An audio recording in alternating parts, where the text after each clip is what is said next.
Welcome to the Arsenal Stage News, and remember, make subscribe, then continue. Enjoy your news. Done deal. Alexander Isak signs for Arsenal in landmark transfer. The long wait was finally over. On a bright Thursday morning in North London, the red side of the city erupted with joy as Arsenal Football Club officially announced the signing of Swedish striker Alexander Isak from Real Sociedad. After weeks of whispers, meetings, and late-night negotiations, the club released the now iconic "Here we go" tweet. Only this time, it came with a picture. Isak, beaming in the pristine red and white home kit, standing at the center of the Emirates Stadium pitch, arms folded with the words, "Alexander Isak is a gunner. Welcome to Arsenal." It was the transfer Arsenal fans had been dreaming of, not just for weeks, but for years. The story of this transfer began long before this summer. Mikel Arteta had long admired Isak, even mentioning him quietly back in 2022 when Arsenal were looking for a striker. But at the time, the stars didn't align. The club wasn't quite ready to spend big, and Isak was still finding his rhythm in Spain. Fast forward 3 years, and the entire landscape had changed. Arsenal had evolved, no longer the young project or the nearly men. They had pushed Manchester City to the wire for 2 straight seasons. The squad was experienced, the manager respected, and the ambition undeniable. When the 2024-25 season ended in heartbreak, 1 point behind the champions, it was clear to everyone at the club.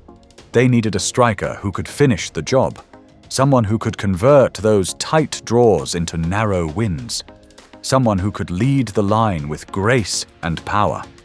Tall, technically gifted, lightning quick, and ice cold in front of goal, he ticked every box. Arteta called him a complete modern forward. Edu called him the missing piece. And Ødegaard, Isak's former teammate at Real Sociedad and current Arsenal captain, made a few quiet phone calls of his own. The final agreement was wrapped up in the early hours of Wednesday morning, following a long day of back and forth between Arsenal's sporting director Edu and Real Sociedad president Joaquin Aperribe. The deal was confirmed at €65 million plus €10 million in potential bonuses, with Isak signing a 5-year contract until 2030 and an option for a 6th year. His salary places him among the top earners at the club, but crucially within Arsenal's tightly structured wage model. Isak underwent his medical in 2 parts, one in San Sebastian and the final stage at Arsenal's London Colney training ground, under strict secrecy. Not even the training staff were told who the player was until he walked through the door. He walked in with that calm, cool smile, said one member of the club's medical team.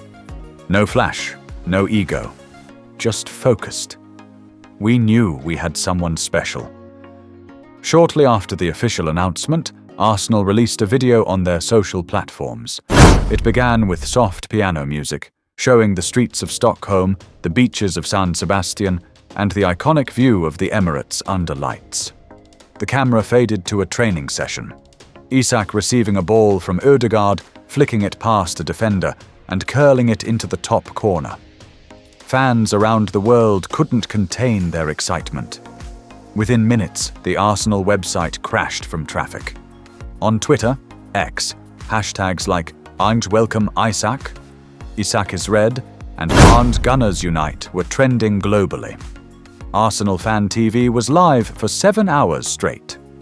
The Emirates megastore reported a 400% spike in online shirt sales, with Isak 14 and Isak 9 leading the charts, even though his official number hadn't yet been revealed. Sources close to the club confirmed that Martin Ødegaard played a major role in the deal.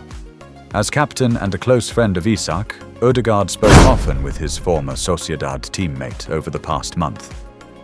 Martin was always texting. Isak said in a behind-the-scenes interview, "He told me what Arteta is like every day.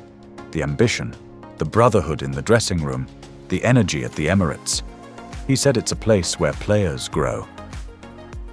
Ødegaard, for his part, seemed just as excited. Posting on Instagram, he shared a picture of him and Isak during their Sociedad days, writing, "Arteta speaks." At the official unveiling, Mikel Arteta gave glowing praise for his new striker. "We've been following Alex for a long time. He's a player with rare qualities, intelligence, elegance, and a hunger to score. But more than that, he fits how we want to play. He's humble, he works hard." Another news. Zubimendi to Arsenal, a Basque maestro. Near's North London switch. For months, Arsenal fans had scanned every headline, every whispered rumour, hoping for concrete news. Now, as the summer sun shimmered over London Colney and the hum of pre-season preparations began, the story dominating every back page in England and Spain was no longer just speculation. Martin Zubimendi, the quiet conductor of Real Sociedad, was on the verge of joining Mikel Arteta's Arsenal. It was a transfer long in the making, birthed not in desperation, but in design. Arteta, himself once a Basque midfielder whose journey took him from San Sebastian to Premier League stardom, had kept a watchful eye on Zubimendi for over 2 seasons. His admiration was no secret within Arsenal's scouting department. In Zubimendi, Arteta saw not just a player, but an extension of his footballing philosophy. Intelligent, composed, disciplined, and eternally aware of the pitch around him. The 20 had quietly earned a reputation as one of La Liga's most elegant midfielders. A graduate of Real Sociedad's famed Zubieta Academy, he wasn't flashy. His football was nuanced. He made passes others didn't see, intercepted moves before they blossomed, and orchestrated games with the quiet authority of a symphony conductor. But it wasn't until Granit Xhaka's departure last summer and Thomas Partey's persistent injury issues that Arsenal accelerated their pursuit. Declan Rice had arrived to great fanfare, but Arteta craved balance, someone who could anchor the base of midfield while allowing Rice and Ødegaard to roam with freedom. Jorginho, though dependable, was a stopgap. Zubimendi, by contrast, was the long-term answer.